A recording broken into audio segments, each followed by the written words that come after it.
Well, welcome everyone. I'm happy to have you all here with us today. Again, my name is Elizabeth. We have, with us today, we have UCEAP alumni, we have our UC campus partners, and we also have our system-wide staff here that are coming in from our annual conference. So welcome everyone. It's good to have you here today. I'm really honored to introduce our speaker today. Andrew Kramer is the New York Times bureau chief in Kiev, Ukraine, and he's there today. We're reporting directly from the front lines. Previously, Mr. Kramer worked in Moscow as a reporter covering the countries of the former Soviet Union. And in 2017, Andrew shared with New York Times colleagues a Pulitzer Prize for international reporting for an investigative series on Russia's covert projection of power. He studied abroad with us at University of Copenhagen in Denmark in 1992-93 and graduated from UC Santa Barbara with a bachelor's in history and followed that up with a master's in history from Oxford University. Andrew, we're so happy to have you with us today. Thank you so much for being with us, and we can't wait to hear from you. Well, thank you very much. It's a real pleasure. I'm calling you this evening in Ukraine from Zaporizhia. I'm here working on a story about drone warfare for the New York Times. I was thinking back on my career and experience at Santa Cruz, and I had a very strange mix of courses. I majored in history. I took politics classes. And I studied Russian, and it's hard to imagine how all that would be useful. But in fact, every bit of it has been very useful in my career, somewhat unexpectedly. I studied abroad in Denmark in 1992 and 1993. And one of the things that I think is valuable about studying abroad is you really have to be resourceful, even in the context of being a foreign exchange student in a university. It's very easy to meet people and to integrate, but there are always some unusual challenges. When I first got to Denmark, I went to a grocery store and bought what I thought were sandwich mixing ingredients, some bread and cheese and mustard, and then I was dishing out the mustard and I found a fish in it because it was actually some sort of pickled herring dish. It was really a shock. But in general, I think that was one of the main benefits from the year abroad was learning to get by in a foreign culture, learning to cope and handle surprises. After leaving Santa Cruz, I went right overseas again. I taught English in St. Petersburg in Russia for a year while I was studying Russian in that process. And I had thought about journalism, a hard career sometimes to break into, and I thought that I would be nice to have something I could do to make money, which was teaching English, and also a skill that I could use alongside the journalism, which was Russian. And this worked out in the end. I worked as a news aide for the Washington Post in Moscow, and I worked for the Associated Press, also in Russia, and also in Portland, Oregon, for 4 years, which was really nice. Sort of broadening outside of the region where I ended up specializing in Eurasia. I covered in Portland one of the trials after 9/11 of American Muslims accused of sympathizing with and or plotting terrorism. That was along with a lot of local news, which was very nice as well. I also worked as a freelance reporter. I was working for the Houston Chronicle, the Fort Worth Star Telegram, and the San Francisco Chronicle. I think my first big story as a freelancer was about counterfeit vodka in Russia, where it was like brake fluid and water put into an Absolute bottle, and I went to the laboratory where they were testing suspected counterfeit vodka, and was very surprised that they had a taster who would be tasting these mixtures and determining whether it was Absolute or some sort of counterfeit. and really enjoying the job, drinking all day long. There's also obviously a very dark side to my career in Russia, which spanned the period where there was a glimmer of hope for a different kind of country that might emerge after the breakup of the Soviet Union, and yet always sort of a dark side to the story. One of my early stories, I had interviewed a dissident journalist, and she had told me how frightened she was, that she was, very concerned. She actually started crying, and I was, I was in my early 20s, and was sort of surprised, by this, and that somebody would look on a reporter as with hope that somehow the story would get out. And after that, I made a point of always asking dissidents and opponents of Putin in interviews whether they expected to be killed, and some of them said yes. And we've all seen just in the last year and a half some of the consequences of the trajectory that Russian politics took over this period when I worked in the country. I think the sort of issue with Russia and ran through some of my coverage was that the country never reconciled with its totalitarian past, and still hasn't today. I also covered business in Russia. I covered the oil industry, and I worked also in Iraq, working on stories related to the oil business. I also remember sort of early sense of what war reporting was about in Iraq. I had been to Chechnya before that, but I decided on a story about a group that was, I think, maybe one guy who wanted to teach martial arts as a self-defense in Iraq. And I thought this would be like funny, or like one of the rare humorous stories, because it's so out of context with what people needed to actually keep themselves safe in this country. And I drove to this meeting across Baghdad, and there's shooting. People were shooting in the air to clear traffic. It was very chaotic and seemingly dangerous. And the guy was, so ridiculous that it wasn't even a story. And I got back to the bureau and was recounting how I'd spent my afternoon, and somebody asked, like, well, whose idea was this? And I said, well, it was my idea. And it didn't work out. And that's one aspect of being a war correspondent, is you take risks, and sometimes there's a lot of purpose to that. You're telling very important stories, conveying events which people are very interested in and care about. And sometimes you take risks, and stories don't pan out. And so you have to reconcile with that you might be taking grave risks, and in the end, you don't have a narrative, you don't have a story, and that just sort of comes with the job. Some of the big themes that I've been focused on is political change in Eurasia, the politics of Eurasia.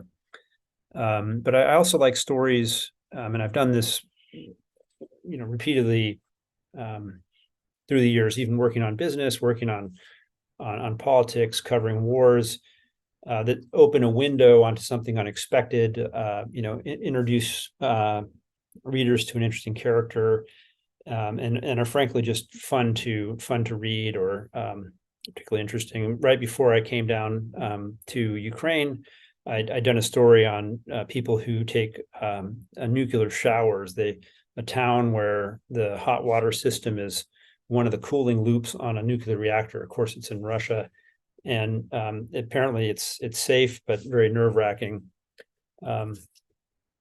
I haven't done so much of that since the war started, and I would want, in addition to talking about my career arc, also wanted to talk a little bit about the war in Ukraine.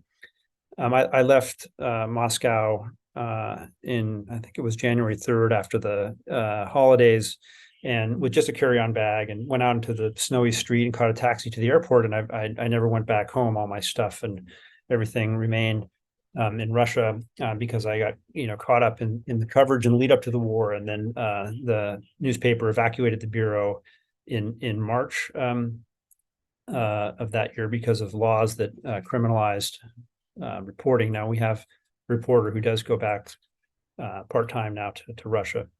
And they closed the Moscow bureau, or they evacuated it to Berlin, and then they opened the Kiev bureau in June of last year. So it's been a little over a year. And the coverage here is, I think, our coverage and just the story in general has shown the world the side of Ukraine that it wasn't very visible before. You see a lot of this volunteerism, patriotism, bravery. I think it was a very inspiring story for a lot of people. Maybe now it's fading a bit, and also the war is in a different place than it was in the early weeks. It's also been a very sad story. A quarter of all Ukrainian children are displaced from their homes. There are about 6 million refugees in Europe now. There are whole cities that have been destroyed in Ukraine: Mariupol, Severodonetsk, Bakhmut. So it's a story that's going to go on, and my intention is to continue to cover it, the reconstruction, security implications of in Eastern Europe of however this war ends. Where we're at now, there have been 3 successful counteroffensives, and these have interacted with U.S. policy. Initially, in the battle for Kiev, the Western allies provided essentially partisan weapons, mostly shoulder-fired anti-tank missiles, and just enough to that if Ukraine had collapsed, it wouldn't have been a scenario like Afghanistan where lots of weaponry would fall into the other side. Then there was a counteroffensive. The battle shifted to the plains in southeastern Ukraine, where artillery was very important. The U.S. provided the 777 system, for example. And then the Kharkiv counteroffensive last fall, which was very sort of blitzkrieg, blitz attack on a weak point in the Russian lines. After that, the Russians began a policy of bombarding heating and electrical infrastructure in Ukraine, and our focus on assistance turned to air defense systems. The Kherson counteroffensive was very, very hopeful moment when the Ukrainian army came into what was the largest city that had been occupied by the Russians about a year ago in November. And the counteroffensive now, it's been a policy of providing assistance reactively in terms of largely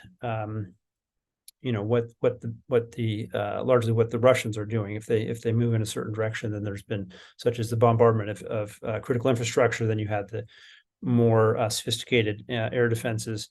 The counteroffensive began in the south about 3 months ago, and I think the sort of emerging consensus is that this would have been successful. The tanks and the armor that the United States and Germany and other countries provided would have been successful, could have been successful if it had been given right after Kherson in the fall of last year, but not now, because in that ensuing year, very dense and extensive minefields were put in southern Ukraine. I think that of all the stories I covered, covering this conflict is really a privilege. I think one of the most searing moments I was entering Bucha on the day after it was reclaimed. We didn't know what we would find, and we're just driving in accompanied by some soldiers. And then you see one body and you see another body, and we just sort of stopped the car and got out and looked around, and there were just bodies around on the streets, and it really drove home that this is a story with a lot of moral clarity, which is refreshing after covering the terror wars and other conflicts that were difficult to get your head around what exactly was right and wrong. So it's been a pleasure, or, excuse me, it's been a privilege, and probably looking forward, I would my intention is to continue to cover the story here in Ukraine. Thank you. Thank you so much, Andrew. That's really fascinating. Everyone, if you have a question, so you can put it in the chat or raise your hand. I will start us off.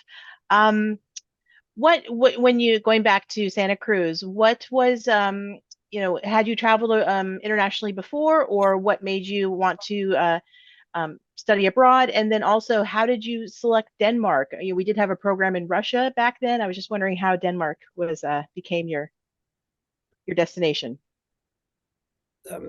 Good question. I, uh, I had dropped out of the 3-2 engineering program with Berkeley, and was looking for a new focus, and I'd always wanted to study abroad. I didn't have enough language to qualify for other locations, and I was also interested in Scandinavia for the sort of contrasting political systems with the United States. I thought it would be a good experience to learn about that, learn about Europe more broadly, and Denmark in particular. So it was a little bit by default, but it was also at the time something I was definitely interested in. Thank you. Thank you so much. Our next question comes from Adrian, who asks, thank you for all your important work, Andrew. Do you have any sense of what the people of Ukraine think about or not the upcoming US presidential election? I think it's very much on people's minds here in Ukraine. This country has a lot at stake in the coming election. There are Republican candidates who oppose continued aid to Ukraine if they're elected, and follow through on that would be, that would have consequences. So they're paying attention. Thank you. We have another question here from Amber. What initially drew you towards learning Russian, and then what is your level of Russian today? Language acquisition. Well, I stopped taking math and science, and a career counselor suggested that I could do something rigorous in its place, like study Russian. So that was one impetus.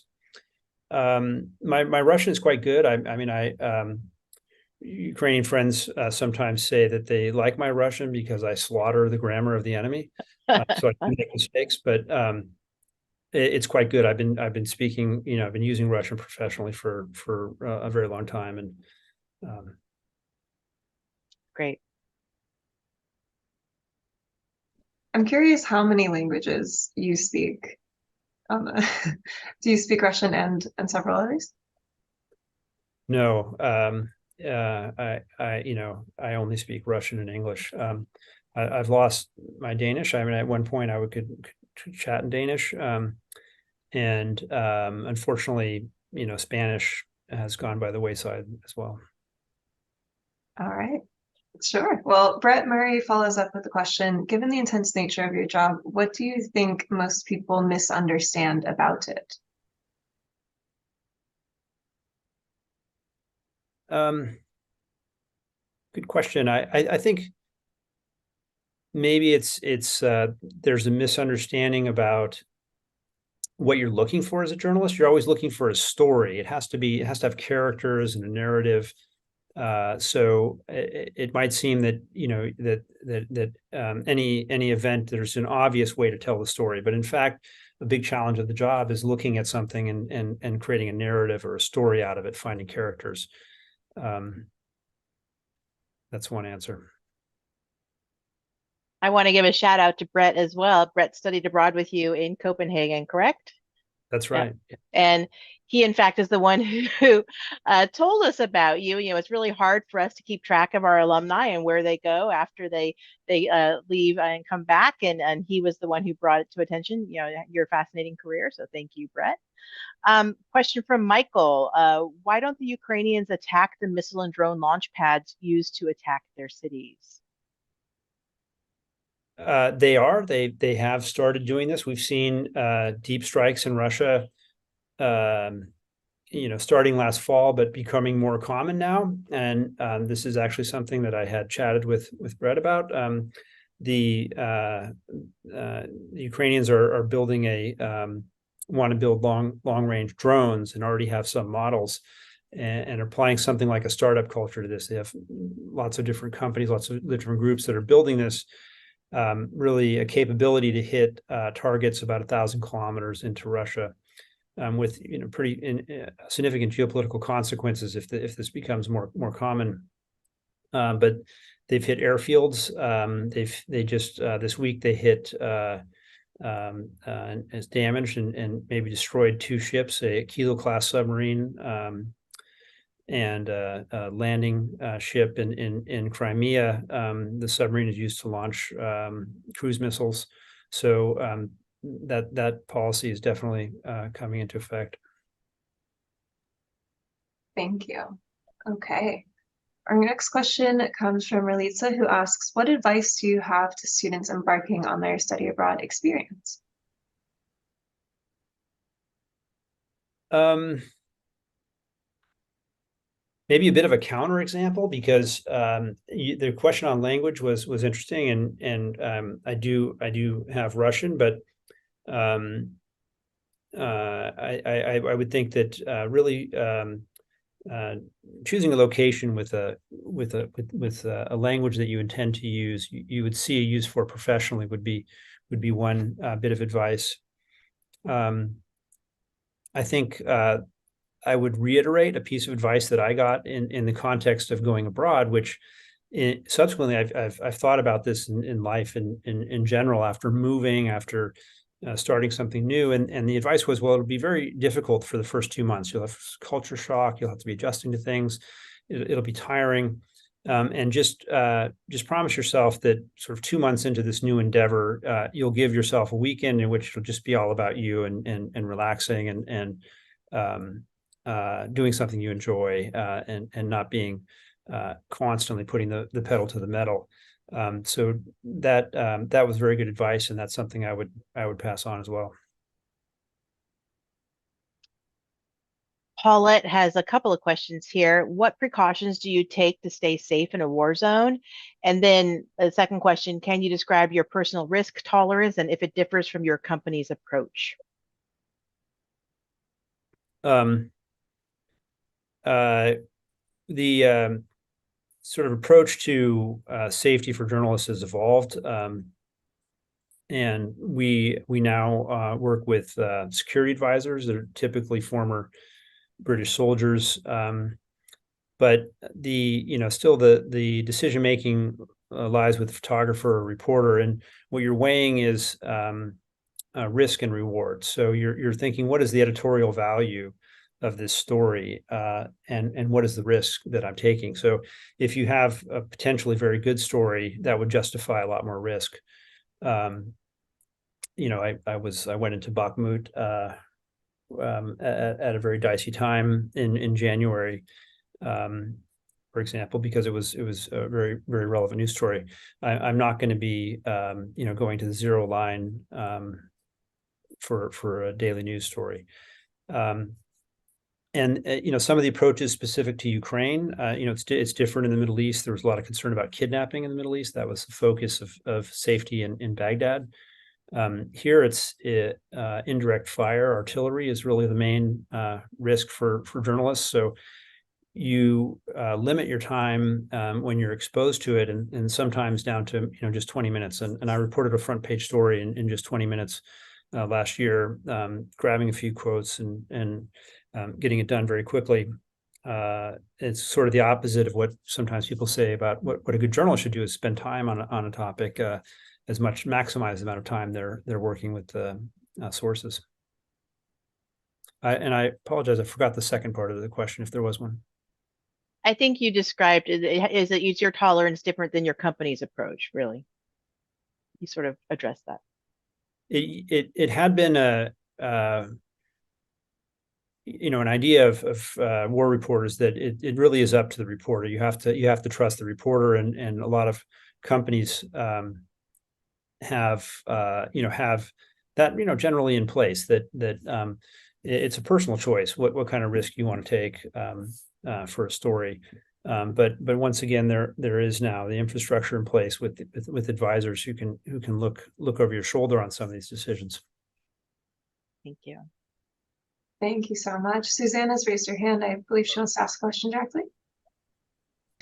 Hi, my name is Susanna, and I studied in Budapest in 1997, and I'm originally from the Soviet Union. And the reason I didn't go to the Soviet Union is because I wanted to see another country and how it was transitioning, after the collapse. And I worked in Ukraine as an election observer with the OSCE. I speak fluent Russian. I can understand some Ukrainian. And I would like to know if you have any ideas of how those of us who do speak one of the languages can help in any way with humanitarian assistance. I'm not in a position where I can go and work in the refugee camps in Moldova or in Poland, but I've written a book about how to learn languages through music, and I have a version of the book in Russian. So I'd like to help refugee kids learn English and other languages using music. I'm just curious if you have any ideas of organizations that I could possibly collaborate with remotely. That's a great idea. The one thing that came immediately to mind is something that my colleague Lindsay had recently seen in Seversk in eastern Ukraine, where Stanford University is running a telemedicine program with this town that's so heavily shelled that everybody's gone except for old people and poor people, and there's just one doctor left who isn't really coping. So they have this site where there are many booths and a screen where you can talk to I think they're interns, medical interns, maybe like close to becoming doctors. And in that process, there's a translator. So somebody is translating these meetings online as well. So I think there's a role in that case. This turns out to be a very valuable program. They're prescribed medicines, they're given diagnoses and so forth. And that relies on translators. There was a lot of demand early on for volunteers in Eastern Europe to sort people coming off of the trains and so forth. I don't think that's so much the case now. And I don't know right off on children. A lot of the refugee families have put their children in European schools and have they have programs for teaching children who don't speak the language. At least that's what I've heard. So I don't have an immediate idea there, but if you get in touch with me, I might think of something, and I think that's a great idea and would be appreciated. And every time somebody helps, it's something that people there's a great need. So Yep. Thank you. Good luck. Would you be willing to share your email address or how else we could contact you? Yeah, sure. It's AND, the first three letters of my name, and then Kramer, my last name, all written together at nytimes.com. Okay, thank you. We can send it out as well after the talk. Hannah, did you want to ask your question in person? It's quite long. Are you? If not, we can Sure. read it. Of course. Sorry about that. My question is, I'm just curious what your thoughts are for students who are studying abroad in countries where the government's values maybe don't align with students' values. Does the potential for an exchange of ideas and culture outweigh the monetary benefit that student is bringing to a country where that monetary support could be kind of seen as supporting a government where they don't align with those values?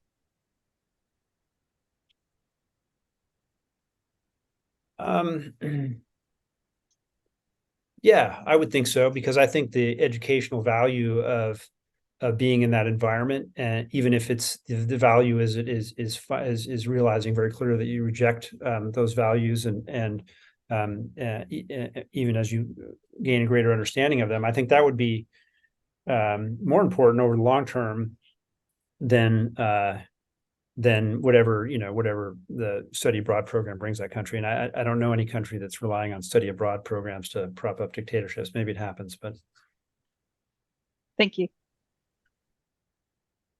Thank you. Okay, our next question comes from Anthony, who asks, what are your thoughts on Musk's and Starlink's influence on the war? Very interesting question. Starlinks are everywhere. I was just out at a position today, and of course they had their Starlink out in the trees. It's been critical for the military, but it's also played a very important role for millions of people, because they set up quickly in towns when the cell phone coverage is down, and provide reliable internet. People can call their families and stay in touch. The military value has been great, especially as drones are very important, and sending video being sort of a very wired frontline. Said it's sort of one of the first networked wars and armies on the Ukrainian side. But then there's these instances where he's turned off the system at critical times,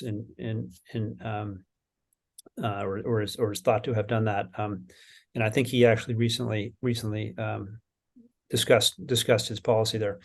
And he's also been leaning towards Russia in a lot of his statements about needs for negotiation, and so I think Ukraine is frenemies with Musk. They, on the one hand, greatly appreciate the system, on the other hand, are bewildered by his politics.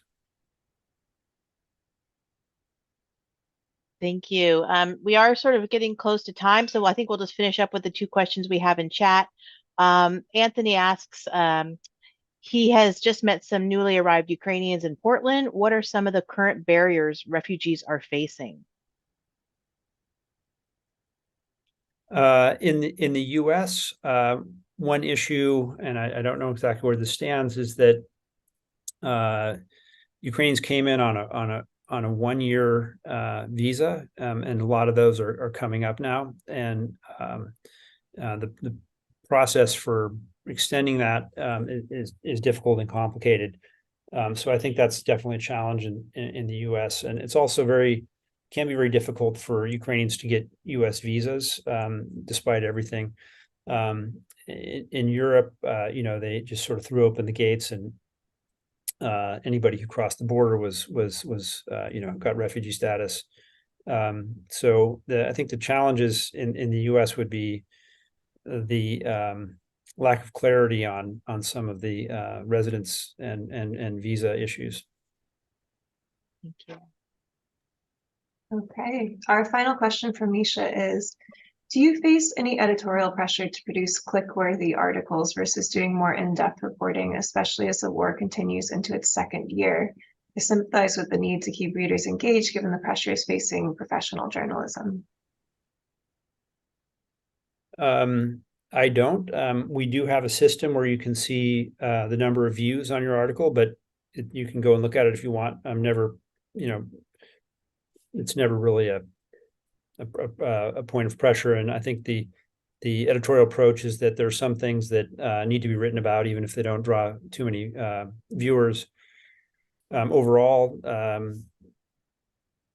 there's obviously the approach is working. I think there's demand for serious journalism. Something that I saw covering the Trump Russia investigations from in Ukraine and from in Russia, and now covering the war, that there certainly is demand for serious articles. One question is the distinction between very up to the minute news, which is a little bit of a commodity, but also turns out that there's demand for that done by us, and so there's been this live coverage of Ukraine now for 19 months. And I think that is quite a successful product commercially as well. But just the direct answer is that I don't have pressure on that. The pressure is just to find good stories. Thank you, Misha, for that question. Well, I think we're going to wrap it up. Thank you so much, Andrew, for joining us here today. I will share your email out with everyone with a link to, hopefully we're going to record this and put it out for other people to view after if they were unable to join us today. But thank you again for all you do for representing UCEAP, and we're all following what you're doing as far as writing on the war in Ukraine, and we appreciate you taking the time, especially at 11 o'clock p.m. your time, to be with us. So we really appreciate that. So thanks again. Thank you, and thank you for organizing the Year Abroad in Denmark. Thanks. Bye, everyone. Thank you. Thank you so much. Have a lovely evening. Thank you.